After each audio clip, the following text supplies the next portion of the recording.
Shoes by Anna Maria Murphy. In the back garden of the old Khan house, just before you get to the garage in Paul, 90 pairs of shoes were found buried deep down. Ladies' shoes, and further up in their own resting place, gentlemen's shoes, all worn out on the soles. Now Mr. and Mrs. Khan, who lived there, were a very respectable couple. Met at chapel, married at chapel, buried by the chapel. As far as anyone knew, they were a quiet couple who rarely went out. Only illness kept Mr. Khan from attending chapel, or sometimes, in Mrs. Khan's case, a mysterious tiredness that only occurred on Sunday mornings. You lie in, my love, Soothed Mr. Khan. I'm sure the good Lord will understand. Well, if you're sure, dear, Replied Mrs. Khan. I'll put the roast on for when I'm back. Strangely, Mr. Khan was often afflicted with exhaustion on a Saturday morning, and secretly they both worried about each other but never said.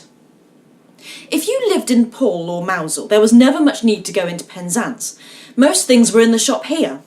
We had 2 post offices, 1 in each village, milk from the vinery, plenty of pork, bakers down Mousehole, hardware shop, Kneebones the butcher, several greengrocers, churches, chapels, halls, several graveyards.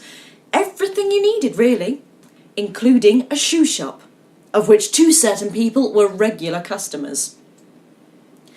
And also, Penzance was a little racy, especially on a Friday or Saturday night, especially down the Ritz dance hall, where you could jitterbug all night long.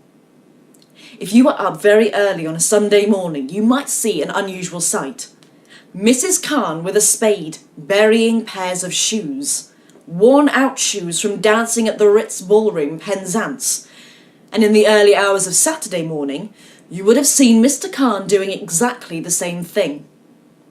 You see, on a Friday night, Mr. Khan would wait until his wife was asleep, put on his dancing shoes, walk to Penzance and head for the Ritz Ballroom to fulfil his secret passion, dancing.